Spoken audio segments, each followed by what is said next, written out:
Welcome to the Humanergy Leadership Podcast. My name is David Wheatley. We're here to talk leadership in small, bite-sized and practical chunks. Enjoy.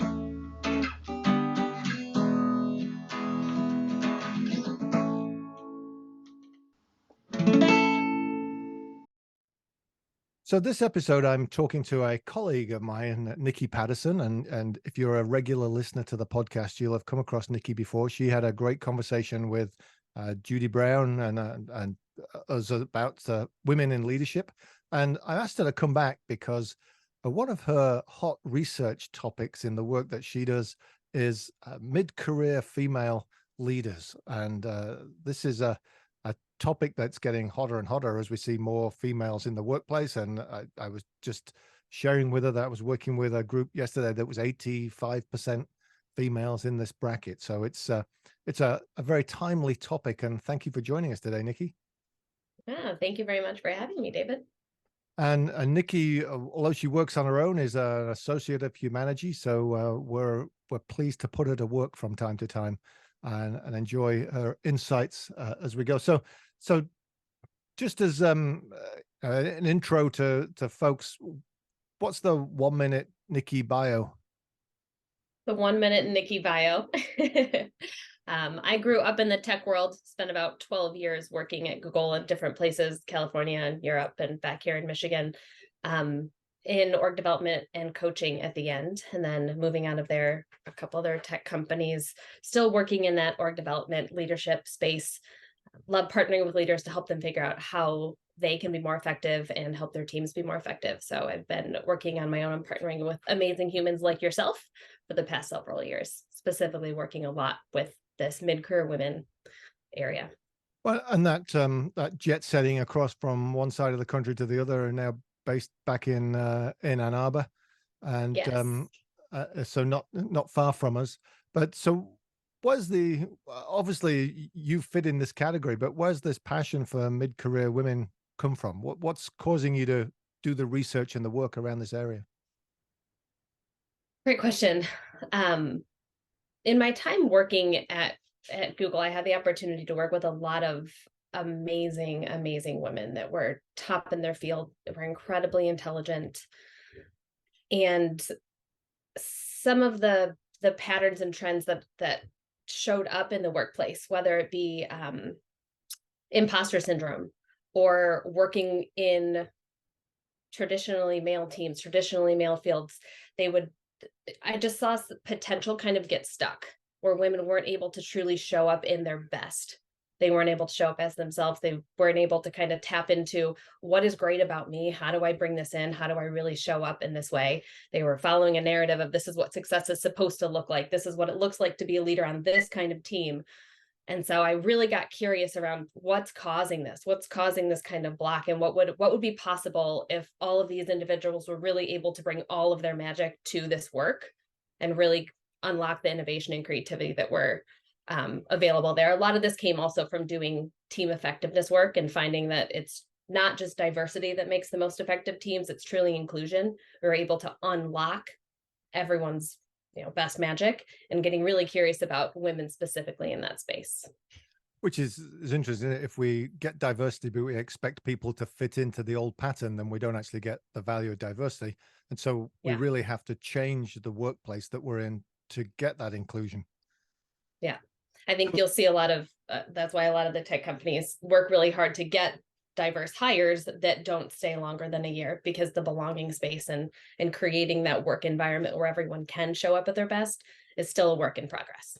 Right. So they hire well, but then they don't keep well. Yeah, absolutely. And it's because people don't feel like they can unlock themselves. They have to fit the expectations. Yeah, I think that, and so some will leave early on, but a lot of these mid-career women have taken on, okay, this is what it's supposed to look like. This is the way I'm supposed to work. And that's what they've learned to do over the 10 or 12 years of their career. And they've got really good at doing what they are supposed to do.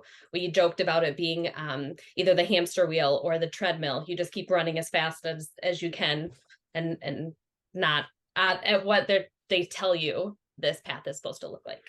So we've got these mid-career women leaders that have been on the treadmill. What's going on with them at their mid-career point that makes this an interesting place to focus? Yeah. So a lot of what we're looking at here is often women that are almost at the going up to the director space. And this looks different at different companies, but a lot of times this is the manager of managers. You're not directly frontline leading anymore. You're having to really think about scaling yourself, scaling your leadership, right? So the women leaders are almost at this phase, and at this point, they've been able to keep doing more to do better, right? I'm still making sure that I know details of every single, what everyone on my team is doing, and I can make sure that they're doing it really well. I've got all of these new things coming on at home. I'm likely a parent.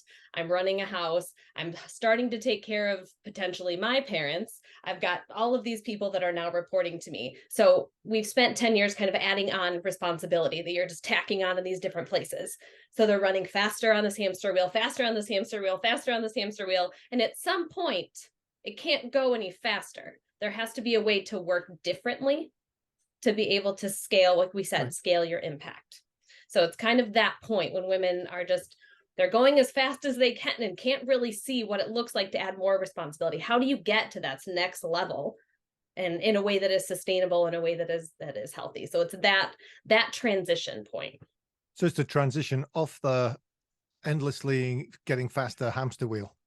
Yeah, into absolutely. A place where you can lead in a place of calibrated sanity. Calibrated sanity. That's an excellent way of putting it. Because it's, I've been using the term GSDs with people that get stuff done people that we've relied on for the last 3 years in particular. When COVID hit, everybody looked at the get stuff done people and said, let's get stuff done. And they haven't stopped piling on stuff for them to get done. And so we're now seeing things like burnout and at that level, because these people need to get off that fast hamster wheel. Yeah. I think, David, right now is a really interesting time for women because there's these two factors at play. Even before COVID, this happened often to the mid-career woman that had been tacking on all of these pieces and was moving to the next place. And there's luckily a lot of support. Your company likely does, and a lot of other companies, to help people think about how do you lead differently at this next level. What got you here won't get you there. But now there's this additional factor that you mentioned of COVID, where there was all this additional pressure of what's happening at home. A lot of the studies show that women were more likely to take on the really household management at the office too. So this means they're statistically more likely to be checking in on their teams, seeing how things are doing, stepping in and leading in DEI spaces and working on making a difference there. So this is unpaid labor, but additional labor that is being taken on. So you've got these two factors at play, one that has historically been at play, and then this additional one that has shown up really strongly in the past few years that are kind of compounding right now. Yeah, there's a book I read recently. Then I'll try and remember the name before we finish today. But they talk about the non-promotable tasks that women in particular take on in organizations. That then they wonder why they're not getting promoted. And it's because the men aren't taking on those non-promotable tasks. Yeah, and then a lot of those are those more relational, focusing on the team, those pieces. And on top of that, through COVID, a greater requirement to take care of, as you said, both the family, because there was homeschooling, and elder parents, aging parents at the same time, fell on the shoulders of the women rather than the men. Yeah. And that's where the statistics are showing, but the conversations that you're having with women is showing they're tired. I think it's really clear right now. A lot of times people come back from the new year feeling refreshed, feeling renewed. Most of the people that I'm talking to after this new year are not. It feels like it is 2020 month 784. It just kind of keeps tacking on and keeps tacking on. So how you're seeing this show up is really feeling tired. Women are struggling to focus on one thing. There's kind of a lot of pieces going on. Even if you're taking a vacation, not really feeling refreshed. It's just this inability to kind of get back to this base level. And what the real challenge about this part is your loss of the creativity, right? Your loss of the chance to really think creatively, to innovate, because you're just in the space of trying to get by.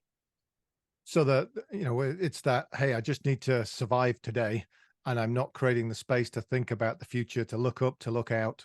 The Yeah. picture you're painting in my head is this person who's on a treadmill, and if they were just on the treadmill, it'd be all right. But that treadmill is accelerating, and by the Mm, way, they're carrying a load of boxes, and people keep piling another box on top of them, and then they have to feed the kids and look after aging parents at the same time while they're getting faster on the treadmill.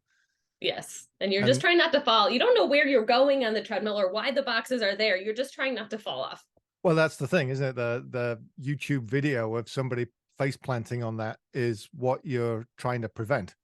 Is Yeah. that metaphorical face plant on there that then puts the everything down for a while. Yeah. So we get that picture.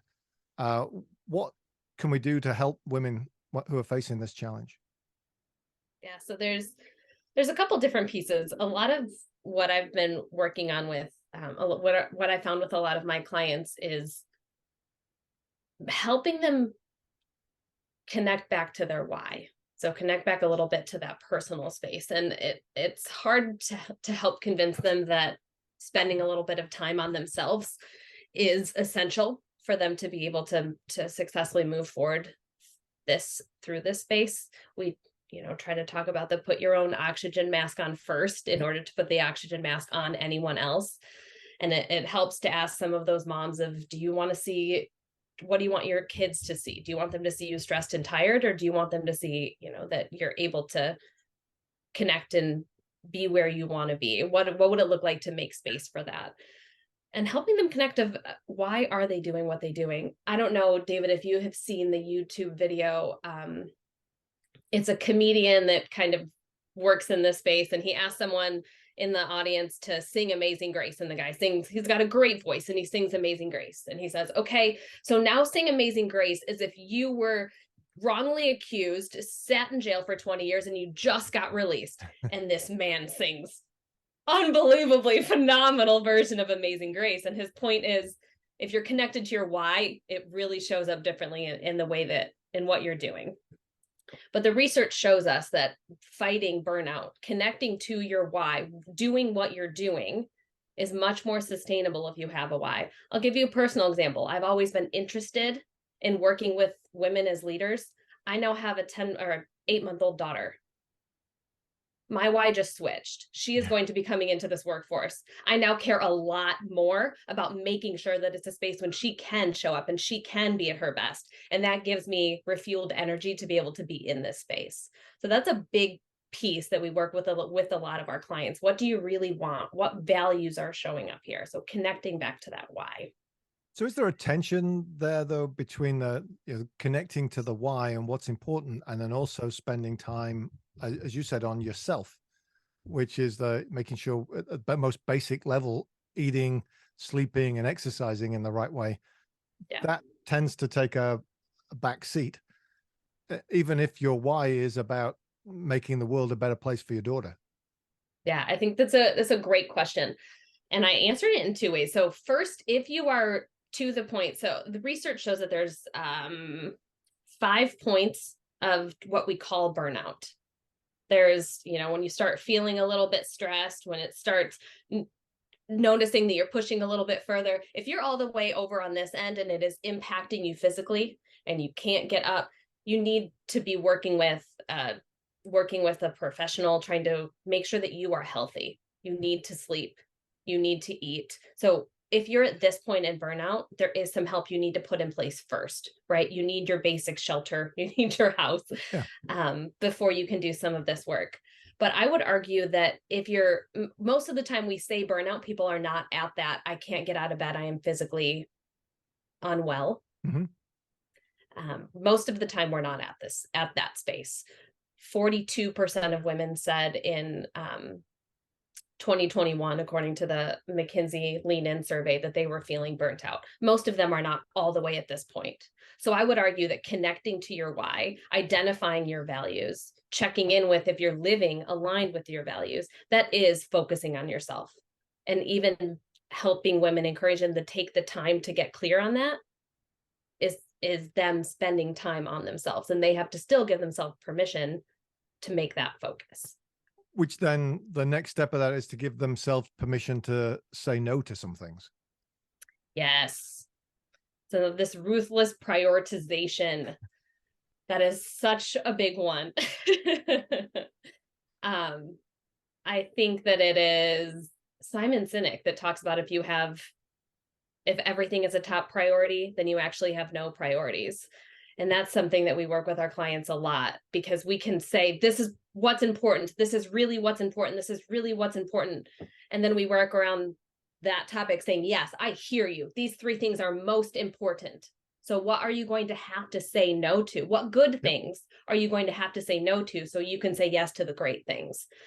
And that's a really hard conversation. It is something that culturally women are not great at doing. So it's something that as a coach and as a manager and as someone who is supportive of women in your life, help them practice this. What will you need to say no to? How are you going to say no to that? It's a muscle that is really important to build so that you can create that space. And it's the understanding that saying no to that one thing allows you to say yes to something that is aligned more directly with your why. Yes, absolutely. So focus on your why and really intently focus on that is one thing. What's another thing that will help resolve these tensions and issues? Well, I'll draw out even more this saying no. It's a building in of this, the focusing or prioritizing your energy and time. Okay, so if you know what you want and what your why is, how are you focusing on that? What are you going to need to say no to? And then building a practice around that. There are a million things on your to-do list at all time. So we work with a lot of women to figure out, does it look like Friday afternoon, you're going to set an hour and look at the week ahead and say, what are the 2 or 3 most important things I must get done next week? Other things might fall behind. What are the 2 to 3 things I must get done next week? Right. And what is a practice that you can do again and again to start putting that into place? Because we'll keep adding things to the to-do list, and then there's the constant feeling of guilt for not getting all the things done. It's not just thinking about these priorities, but putting a practice in place to help really bring that to life. So to make sure you're working on the things that you've said are important to you. Yeah. And to get into the habit of doing that. The habit is really, really important. And with a coach, we can help figure out a little bit of what's blocking you from really doing that, right? We know that going to the gym is important, and yet our alarm goes off at 8 o'clock and we turn it back off to sleep for an hour, right? We know it's important. So exploring a little bit of what really blocks us from doing those things. Are there priorities in conflict? Because yes, going out to the gym is really important, but also my daughter woke up at 4 o'clock this morning, so an hour of sleep is. Yes, I have priorities and conflict there. How do I make some of those decisions? So realizing, giving yourself a little grace and working through some of those, through some of those as well. So and then, go on. Another one that we work on is connecting to superpowers. So a lot of us have probably heard of the strength-based research. You're restored and can work longer if you're doing something that you're passionate about and something that you're good at. A lot of people just end up in jobs because, or a lot of women we see end up in jobs because they happen to be, in a certain place at a certain time and they move up this space. But what are your superpowers? What are you really good at? How might you dial that up in your workplace? Are the things that you're not so good at? What does it look like to get to a base level, or partner with someone that does that? Delegate things that do that so that you can do more of what you're really talented at or what you love to do. That's another one we focus on. Yeah, and the strength stuff, I'm completely aligned with. I think that go with your strengths. And something you said, which I think is important, is there's some of the opportunities, some of the weaknesses that you have to get to a base level, but then you can also mitigate those with tying into different people and surrounding yourself with the right people who support that diversity again. Thinking absolutely. So focus on the why, prioritize your energy and time, declare your superpower, as you just put it. What else would you add? I think you drew up this last one that we talk about when you said, partnering with someone that might be good at this. Community and connection. So this has always been something really important. You can look back at the research on these lean-in circles, right? Sheryl Sandberg years ago found that if you have women in the workplace that can be honest with each other, can be a safe space for each other. This is even more important after the pandemic. We were all isolated. We're still rebuilding what those social connections look like. Build those. And it looks like the personal ones of making sure you have healthy friend groups, you have support groups outside of work, but also in the workspace. And we think about this building your team, not the team that works for you, but if you're building a team of who do you need as mentors, who do you need as advisors, who do you need that's going to give you really good, true feedback. If you want to move up into this space, how do you get someone at your table that's going to help you move into this new position? So it's being intentional about building that community and connections as well. We can't do this alone, and we're not meant to. So it's helping women think about, yes, you're amazing, but you don't have to do this on your own. You can't. Who do you need to partner with? Who do you want to align with to be able to support you in moving forward? I remember reading the work of Pat Heim years ago that she talked about a female leader's biggest challenge in the workplace is the females around them. How does that work with, because you're creating another tension there, aren't you? We have to overcome that and be a support network rather than a conflicting network. Yeah, absolutely. And I think this is beginning to change. If you think about it, there was only one woman in a lot of these rooms. So it was this felt sense of competition. But there's a change of perspective, starting with more women being in the room, but also necessary for more women to change that perspective of what if we were supporting one another? What if we were allies for one another? If you have an amazing woman on your team, support her, sponsor her, help bring her to this next level. So it's a bit of a change of mindset as well. Right. And so you're seeing that happen in the workplace as more women get in there. It's becoming a more collaborative, supportive network rather than a competitive one. I think that depends on the organization, and that's cultural. Yeah. And you don't see it just in women. I think some spaces are very, very competitive, and it's this stack rank and it's up or out, or there's a more collaborative spacing. And that's a lot that has to do with the leadership and the way an organization's culture shows up. Which is a good segue to my next question, which gets to what can we all do? Not just the mid-career women, but what can we all be doing as leaders to make sure that we're creating the environment that is helping people grow? And in particular, this mid-career overwhelmed treadmill riding woman. I think that's a great question. And there's a lot that can be done. And if you have someone on your team or you work with a woman in this space, help them have conversations about what they want for their careers. Learn, figure out what they want, right? What do they really want to do? What's really important to them? Where do they see themselves showing up as their best? Create the space for some of those conversations. If you're leading a woman, help her.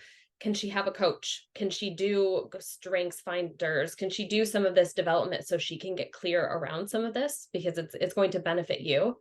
So that goes back to the 4 things you raised in the focus on your why, the prioritize energy and time, discover and declare your superpower, the community and connection. You're saying if I, as a white guy, think about those things and think about what am I setting my organization up like, and am I creating that space, then that's providing the opportunity for that mid-career woman to take advantage of all of those. Yeah. And creating space for everyone on your team, but especially this mid-career women. And you can do this with the prioritization as well, right? There's always 100 things coming in on our teams. How do we do this as a team? Okay, these are the 3 things we really have to get done. Have you conversations with the members of your team, especially these women? These are the 3 most important things. Help them get clear about that so they're able to say, okay, these are my biggest focuses. I will get these done. Help be clear about what is really most important. Get rid of some of that clutter. Which also means supporting the what I'm not going to get done. Yeah. And building that in part of the culture. Yeah, I see that all too often. These are the 3 things. And well, what about this one? Well, yes. That's important too. Those 5 things are the top 3 always, right? Yeah, it sounds like a bad Monty Python sketch, but yeah, but so that idea of if I'm telling you to focus on these 3 things, I have to also help you not focus on these other things. Yeah. So I can make sure I'm creating the space, the connection, the prioritization, focusing on understanding what your why is and what's driving you and understanding your Hmm. superpowers. Anything Hmm. else I can be doing to create this great environment so that somebody doesn't fall flat on the treadmill? Yeah, I think around this community and connection one, you can be a mentor, you can be a sponsor, you can be a connector. You know, amazing humans. Connect amazing humans to amazing humans is a huge element that you can play as an ally. Even just be a coffee date to help these women talk through what's going on to them. They've got a lot going on in their team. They've got a lot going on likely at home. There's not a lot of additional space for them to just think through some of these things, to be something to bounce ideas off of. So if you're willing to be a sponsor, if you're willing to be a mentor, if you're willing to be a coffee for them to bounce some ideas off of, that's all really, really helpful as an ally.